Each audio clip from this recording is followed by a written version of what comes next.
Welcome back to another episode of Technology for Independence with Christopher Cooley. Today, he has a special guest who's going to be talking about mobility training. So stay tuned.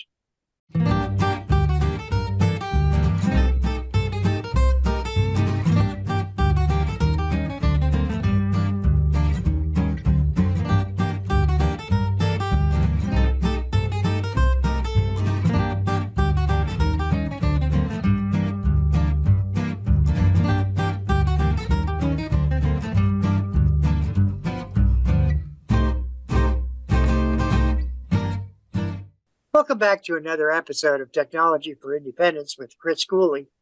Chris Cooley is an Ohio Tech ambassador with the state of Ohio, and he brings to us many different individuals throughout the state of Ohio involved in various different aspects of disabilities.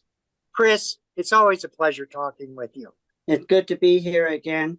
I reached out to Pilot Dog Incorporated in Columbus, Ohio, and asked Steve Hoyt if he would come on and talk about his program, Mobility Training with White Cane, and tell us a little bit about himself. And Steve was actually my first trainer with my guide dog. When I went to go get my guide dog, he was easy to get along with. And made you feel like you're at home. And I'm not saying all the trainers don't do that, but he was my first. And I really appreciate all the work he put in, helping the communities all over Ohio and all over America to help bring more independence to individuals that need that little bit of help. I'm going to also let Steve talk a little bit about himself, how he got started. I know that he talked a lot about going under blindfold, and maybe he can speak a little bit about that. I'm going to let Steve take over. Okay, thank you. Thank you for having me talk today about the O&M program and the Pilot Dogs program. 35 years ago, I was traveling down Columbus and saw some trainer instructors traveling with some guide dogs, and I saw where the school was, and I was amazed at what they were doing. And I stopped off, pulled in the parking lot, went inside. If they were hiring, they said send in a resume. And 2 years later, I got hired as a trainer instructor. I had a passion for working with people with disabilities.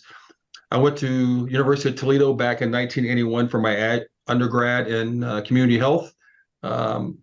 So I always wanted to work with people in the health field somehow, if it's with vision or without vision or someone, people with disabilities, like I said, was hired as a trainer instructor to, fulfill that need.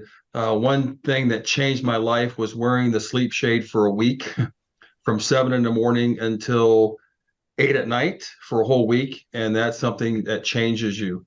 That's something I've never forgotten, that experience. And that was about 32 years ago when I did that experience. Happily to be a trainer instructor for 15 years until my hip went out. Jay, our executive director, asked me if I wanted to be with student services to help with the application. And I said, sure. Saw the need of people across the United States, the conferences that we went to, that people could not get orientation mobility services because of shortage of instructors, the population of the blind going up and not decreasing, and people can't get the funding to do these because they would have to pay for the services. So I approached them to get my master's, which I did at Western Michigan University, came back, and we started with the help of Rachel Smith at Ohio State School for the Blind to start the orientation mobility program here in 2015. It's a 10-day course, 2 weeks from Monday to the second Friday, and it costs nothing. For people who qualify for their services, they have to send in a medical report, an eye report that they are legally blind, and that they can do their ADLs, activity daily living, because we're not a nursing home. So it's been fortunate enough for me to work with so many types of people who totally blind, 50% have been totally blind, 50% have been visually impaired. But every single one has been willing to wear the sleep shade and allow their lessons. And we get about 25 to 30 hours of instruction. And I'll cover more of that when we cover a little bit about myself. I've been married 32 years. My wife and I just went to Alaska for a cruise in June. Got 4 kids. Love dogs greatly. Like I said, love disabilities since I was a kid, watching the Jerry Lewis telethons, muscular dystrophy. And that's how I got started in the work at Pilot. And life-changing for me in Kalamazoo, working with the cane under blindfold, totally different with a dog, with about 60 to 80 hours of instruction with the blindfold. And that's life-changing. And the people that I've worked with here, all of them have been giving it their best to become a better traveler. And it's make me, I've been blessed by them. You know, how they've come here and they've given it their best. Can all of them get a dog? I could say not. Some of them might have TBI, traumatic brain injury. Some might have Parkinson's, or some of them are not capable of traveling, but they give it their best with a cane traveling from point A to point B. And I'll talk more about the program, what we try to cover in 2 weeks, because there's a lot to uncover.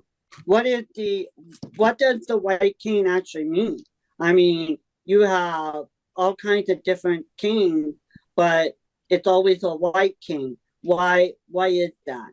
Because the universal symbol of blindness back in 1931, a Lions member saw a person who was blind crossing the street with a black cane, and he says we have to change that. So they put a white cane and made it a red tip. So that became the universal symbol of blindness in Peoria, Illinois. And that's become, now the cane can be all white, or it can be white with a red tip that signifies someone has a vision issue, a vision problem. 85 to 90% of people, I was told by statistics, are visually impaired. Other 10% to 15% are people who are blind. That means that no light perception, they have no usable vision. So the white cane has several parts to it. It has the shaft, it has the handle, the golf grip, and it has many tips that people can use. The marshmallow tip, the roller ball, the ceramic, the metal glider, the pencil tip that I learned on, and the straight cane. That is a marshmallow, roller marshmallow tip that you have, Chris. Why would you recommend this? I know you said you like it. Why, I like it. I don't recommend it. Sometimes I don't recommend a cane tip, because a cane tip can be different for each person, because they get feedback. Like for me wearing the blindfold, I can't tell what's going on when I have a big rollerball tip, which is the size of a tennis ball or smaller. When I put that on and start walking, I have no clue. It does not give me any feedback. So everybody has that sensitivity. What kind of tip is going to make them feel confident, secure, and safe in traveling? So a lot of people do like the marshmallow, the pencil tip, good feedback, but it sticks a lot on the sidewalk. Of course, you have 2-point touch, and you have constant contact. I teach constant contact here at the school, and the reason why I teach it is because it tells you the environment that you're traveling in, because there's a lot of uneven sidewalk in this area, as you know. So that's why I teach it. Nothing wrong with 2-point touch, but some people like the constant contact. I know that some of the canes have came out that have vibration, has GPS, different technology on the cane where you could connect to the cane. What's your thoughts on those kind of cane? You know, they vibrate, but I think what hurts the people who are blind or vision impaired is the cost, like $500. You know, the canes now are anywhere from 30 to 70, even the no jab cane, but the ones with the technology and vibrate, the cost for a lot of people can't afford them. And I think what I've read from, I've used one a little bit, but what I read from other O&M instructors, they're heavy. And you want the cane to be light and durable. You want it to be great in that feedback that you get from it, because you can't see. And you know the 3 purposes of the cane. It's clearing that way in front of you, basically. You have the foot placement preview as you slide it from side to side. You have it's going to be detect the obstacle, And it's all going to tell you your surface changes. And those are the big reasons of the cane that does for you. And you need good cane coverage, which has to be side to side, the widest part of your body. Because if you don't, you could get hurt. And so we talk about cane coverage a lot. And what I do is I set up PVC pipe that I can slide, and a person can tell how wide they need to go, even with someone with total blindness, because it's muscle memory. Okay, so we do all that kind of training while they're here in 2 weeks.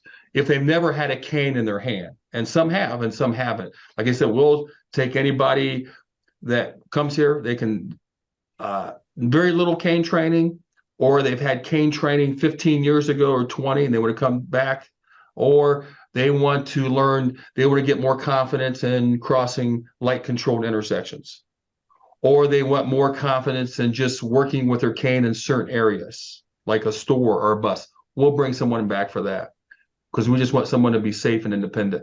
We do offer a dog walk. However, we don't force it on someone. Okay. I've had 89 students, I think, in 8 years come for O&M training. And like I said, it's been a blessing to me to see their confident skills, independently.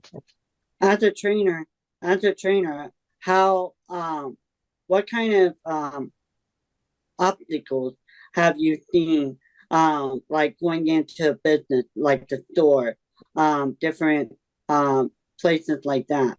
With the cane? Yeah, obstacles with the cane. Yeah, a lot of people who go with a cane, they won't use their cane in the store. So what they do is they get behind the cart and have someone sighted, like the clerk, pull the cart so they don't have to hit anything. So we teach that. Some people tell me, man, Steve, I didn't know I can go shopping by myself. Yes, they can. Because using the clerk, we role play, but they have to give them specific communication instructions, how to travel with a cart.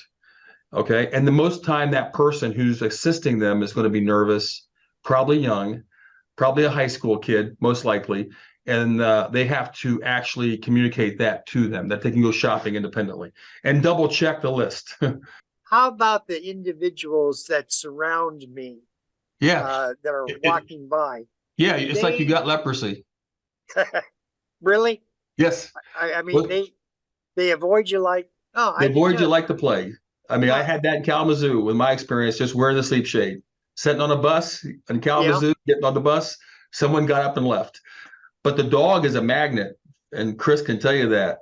It's a beautiful dog. What's its name? Can I pet it? Can I feed it? But a cane, it seems like you do have leprosy or you have some kind of disease. It's the only thing that should tell people that is I have a vision problem when that person has a cane. In order for me to acquire a white cane, I have to be 75% visually impaired or 50% or totally? No, you have to be legally blind, which is 2200 or worse, and the better eye with the best possible correction, or with a visual field of 20 degrees or less. So when I come to you for the training, what are some things I should prepare before I get to your training program?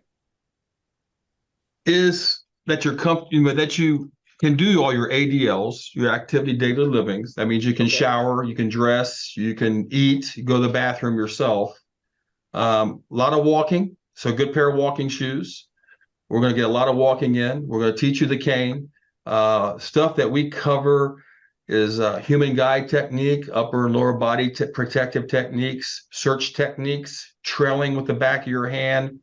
This is human guide with the cane, human guide without the cane. Cane etiquette. Should you put the cane on top of a table at a restaurant? And the answer is no. So we talk about cane etiquette. We talk about the purpose of the cane. We talk about types of curbs there are. We talk about analyzing intersections. So a person comes up to it, has to know if it's a stop sign, a traffic light, or no control. If it's no control, don't risk it. Choose a different option, a different route. We're talking about, how do they know? How do they know there's no control or certain kinds of controls? Well, listening. A person, and on my partials, I take the blindfold and we wear that and analyze the intersections. So what they're listening to, Pat, is the intersection, what it's doing there. What's the traffic doing in front of me? If it's continuous, can't be a stop sign. So it has to be one of two things. has to be a traffic light, or it has to be no control. And waiting there, patience. People have to have patience in crossing a street, those without vision.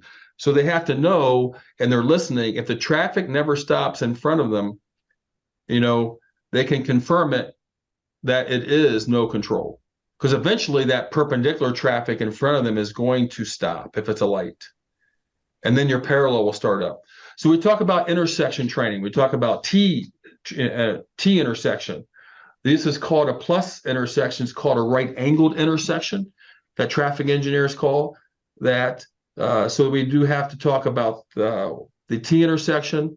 We have to talk about what are the options of coming up to an intersection, and it is continuous. Should they risk it? And I tell them no. Find another way to that destination. We talk about going up to, go to the mall, and we'll do escalator, elevator, ascending, descending stairs with their cane. We talk about going to a grocery store that Chris mentioned. We talk about reverse roles at the school. So I'll put a blindfold on, get a cane in the lobby, and the student has to take me around the building. That means they've learned it.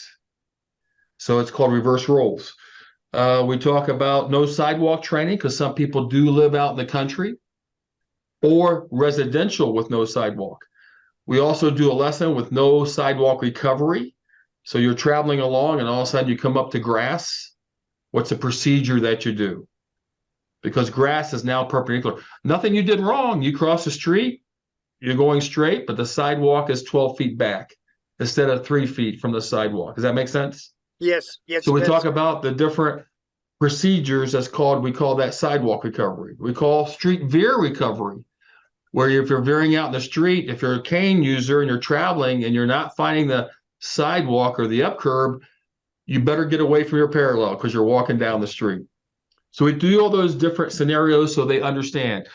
We talk about APS training, accessible pedestrian signal. We hear the beep per second, okay. beep, All right.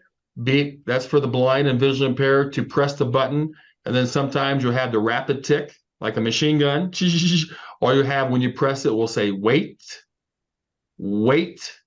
And then it will say, walk sign is on across Broad Street. So we go over the speech message as well. And now I don't know if Chris knows, but now they have intersections hooked up to your phone.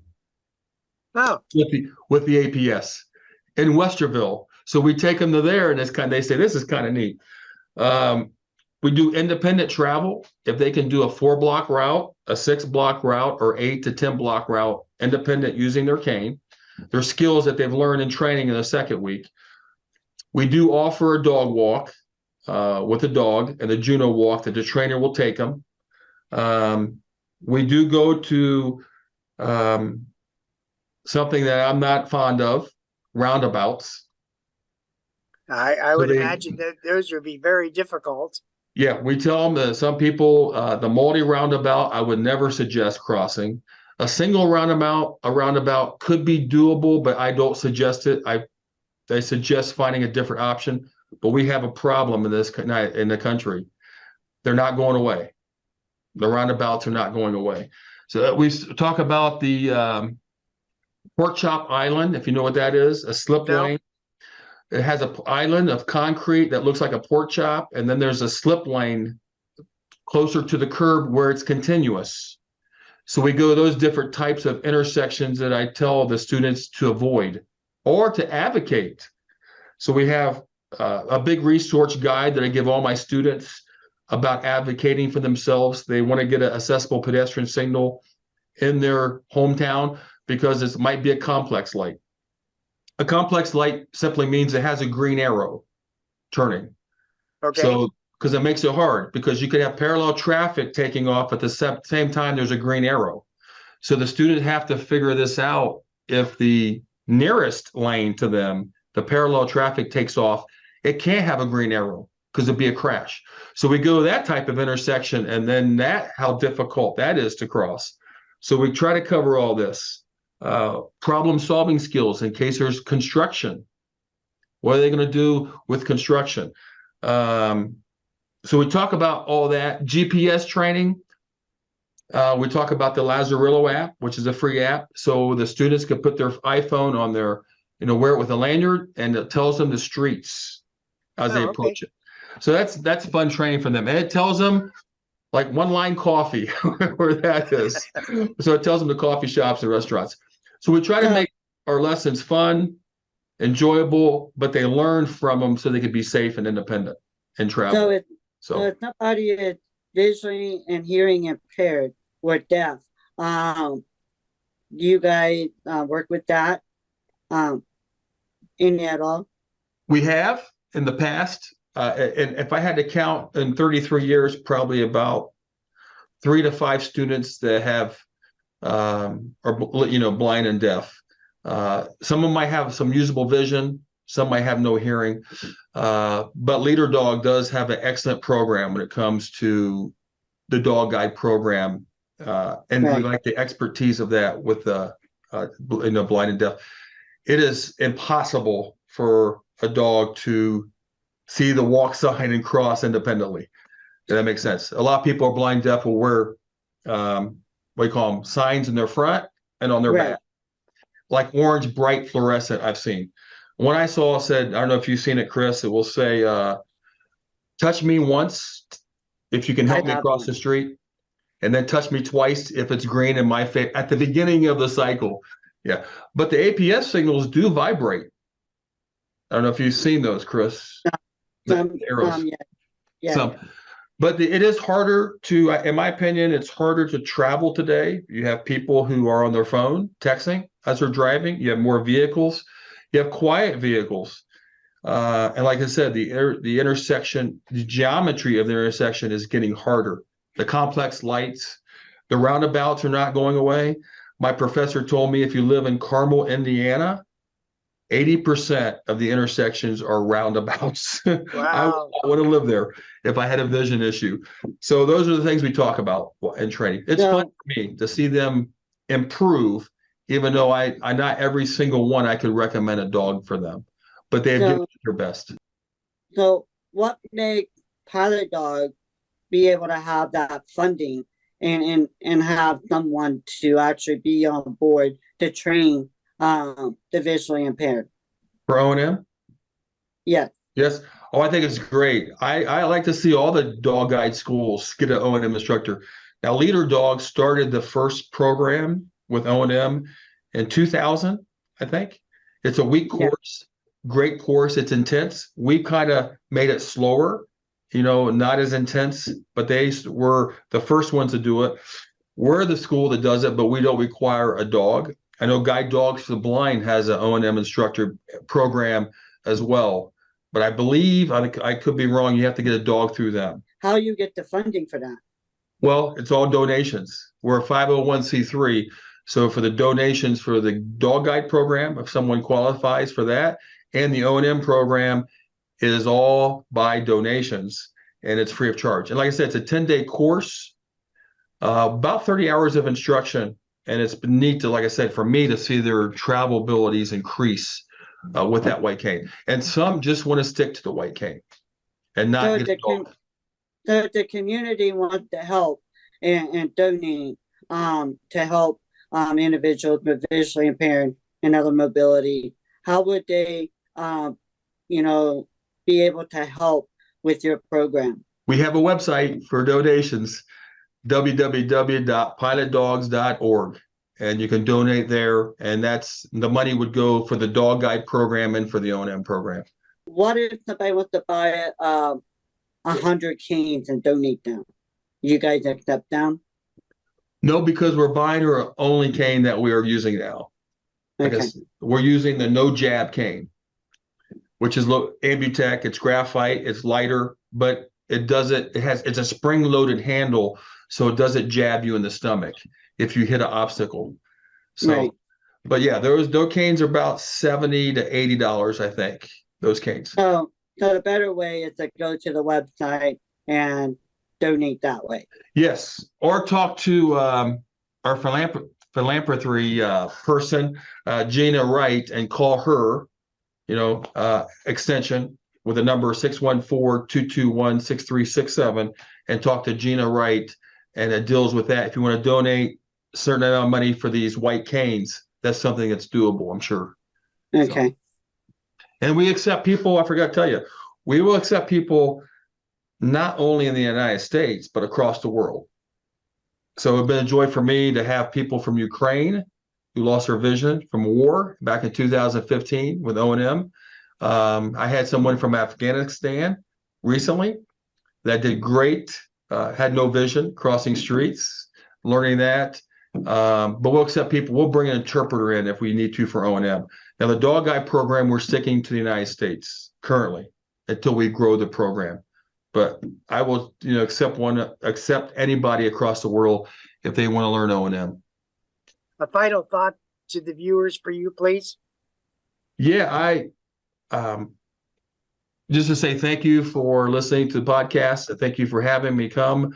It's been a joy for me to see the people that I have worked with over the 8 years with O&M. Like I said, give it their best in traveling abilities with the white cane.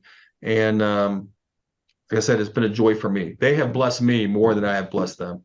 Does the Lions Club help with your program? Yes, Lions Club still helping with the program. Since 1960, since they joined Pilot Dogs in 1960, they have been helping with the program. As far as amount of money, I couldn't tell you. As far as they donate every year. But Ohio Lions, and of course, Leader was started by the Lions, or helped start that program in 1939, I believe. But yeah, Lions help out, since we're nonprofit, donations throughout the United States that make it worthwhile. So we can help serve someone with their need to be independent and safe. We're talking with Steve Hoyt. Steve Hoyt is a certified orientation mobility specialist with Pilot's Dog. Steve, it's always a pleasure talking with you, and hope that you come back on sometime soon. Sure. Thanks for having me speak about the program. Thank you so much.